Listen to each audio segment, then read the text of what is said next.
اہل بیت کا دامن تھام کے رکھنا. وجہ یہ ہے کہ ایک اللہ کی کتاب قرآن جو آیتوں کی شکل میں، حروف کی شکل میں ہمارے سامنے موجود ہے، اور دوسرے اہل بیت کہ جو ہمارے سامنے ایک زندہ جاوید قرآن پاک کی طرح ہے. قرآن اللہ نے حروف کی شکل میں نازل فرمایا، اور اہل بیت اپنی زندگی کے عمل میں ہمیں صبح و شام اس پر عمل کر کے بتا رہے ہیں. پتہ یہ چلا مولا علی کا چلنا اگر آپ کو دیکھنا ہو تو آپ کو پتا چلے گا کہ مولا علی چل رہے ہیں تو قرآن پاک کی کسی آیت کی تفسیر ہو رہی ہے. مولا علی اگر بیٹھ رہے ہیں تو قرآن پاک کی کسی آیت کا مطلب بیان ہو رہا ہے. مولا علی اگر کھانا تناول فرما رہے ہیں تو قرآن پاک کی کسی آیت کی تفسیر ہو رہی ہے. قرآن پاک ہم تلاوت کر کے اس کا نور اپنے سینے میں نکالتے ہیں، اور اہل بیت کرام کی زندگی مبارک دیکھ کے ہم کو یہ شرف ملتا ہے. ہم اہل بیت کی زندگی کو دیکھتے جاتے ہیں اور قرآن ہماری نگاہوں میں بستا چلا جاتا ہے.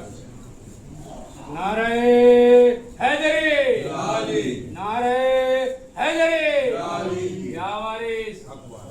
آپ جانتے ہیں کہ یہ قرآن دنیا سے ختم کیوں نہیں ہو رہا ہے؟ یہود پیچھے پڑے ہوئے ہیں قرآن کو ختم کر دیا جائے، نصارہ پیچھے پڑے ہوئے ہیں قرآن کو ختم کر دیا جائے، جو اسلام کے جتنے دشمن ہیں سب پیچھے پڑے ہوئے ہیں کہ قرآن کو ختم کر دیا جائے.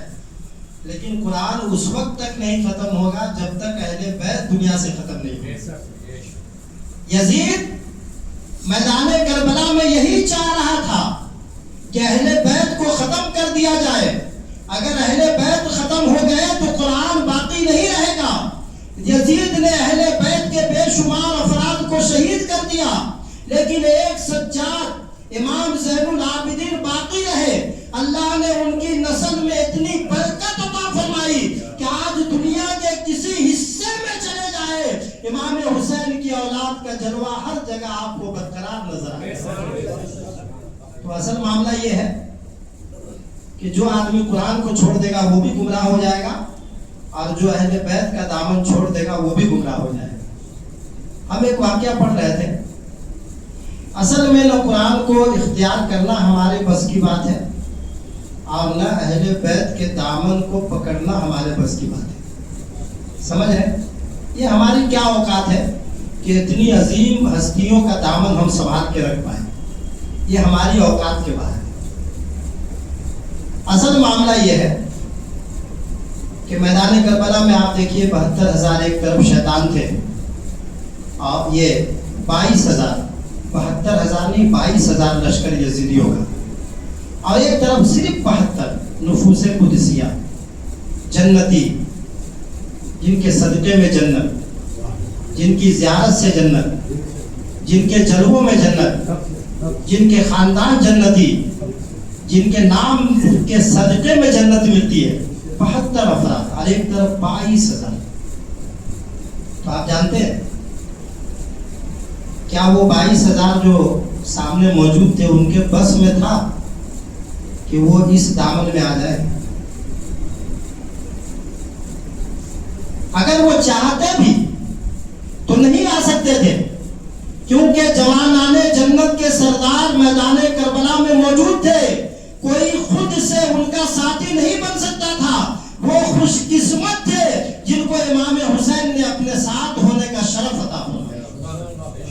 تو ہم ایک واقعہ پڑھ رہے تھے کہ حضرت وارث پاک اللہ تعالیٰ ان کے صدقے میں ہم لوگوں کو جنت عطا فرمائے اور ہمارے ماں باپ کو جنت عطا فرمائے. کسی علاقے میں تشریف لے گئے تو ایک آدمی تھا، تو اس نے حضرت کی بہت شہرت سن رکھی تھی. وہ آیا، حضرت سے بیعت ہو گیا، لیکن اس کے ذہن میں پتہ نہیں، بیعت ہونے کے بعد اس کے ذہن میں ایک بات یہ گھوم رہی تھی کہ میں بیعت تو ہو گیا ہوں لیکن میرے پاس بہت سارا مال و دولت نہیں آ رہا. اس طرح کا ان کے ذہن میں ایک بات، عام آدمی تھے بیچارے، اتنی سمجھ نہیں تھی. تو بتاتے ہیں کہ 6 مہینہ سال بھر انہوں نے انتظار کیا، اور اس کے بعد انہوں نے خط لکھا حضرت کے پاس، اور اس نے خط میں لکھا کہ حضور میں آپ سے مرید ہو گیا تھا, میں نے آپ کا دامن تھاما تھا, میں سوچ رہا تھا کہ بہت امیر بن جاؤں گا, پیسے والا بن جاؤں گا, لیکن یہ ہوا نہیں, تو ایسا کہتا ہوں کہ میں اپنا مریدی واپس لیتا ہوں. یہ خط لکھ کے, اس زمانے میں خط کا زمانہ تھا, حضرت کی بارگاہ میں بھیج دیا. حضرت کے خادم خط پڑھتے تھے, جو حضرت تشریف فرما ہوتے تھے, اور ان کے نورانی روح زیبا کے سامنے وہ خط پڑھ کے سناتے تھے. جب یہ خط ان کے سامنے آیا تو وہ کیسے پڑھے اس کو, تو خط دیکھ رہے اور خاموش ہے. حضور وارث پاک نے فرمایا کہ پڑھ کیوں نہیں رہے آپ, خاموش کیوں ہیں؟ وہ خاموش ہے, پڑھ ہی نہیں رہے. وہ سوچ رہے میں کس طرح پڑھوں اس کو. تو حضرت نے فرمایا کہ ٹھیک ہے, تم نہیں پڑھو گے تو ایک کام کرو کہ اس پر اس کے پیچھے میرا جواب لکھ دو. حضرت نے خط کو دیکھا بھی نہیں, نہ اپنے ہاتھوں میں لیا. وہ اللہ کے ولی جن کی نگاہوں سے کائنات اور عرش و کرسی نہیں پوشیدہ ہے, وہ سامنے کا خط کیا چھپا رہ سکتا ہے. حضرت نے فرمایا کہ جواب لکھ دو. کہا حضور کیا جواب لکھ دیں؟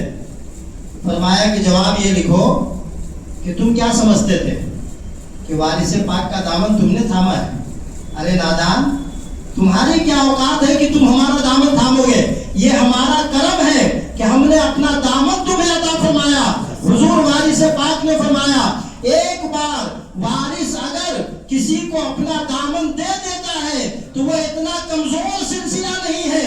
تم دنیا میں جو نعمتیں ملے گی ابھی دیکھو گے. ارے بروز قیامت جب تک وارث تمہیں اپنے ساتھ جنت میں داخل نہیں کر دے گا, اس وقت تک وارث تمہارے ہاتھ کو نہیں چھوڑے گا.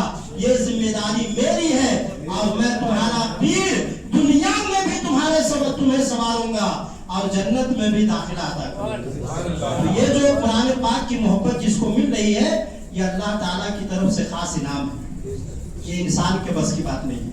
تو بس اتنا سمجھیے کہ ہم لوگوں جو تراویح اللہ نے توفیق عطا فرمائی, یہ اللہ تعالیٰ کا خاص کرم ہے, یہ فضل ہے. اس کا کتنا بھی شکر ادا کیا جائے کم ہے.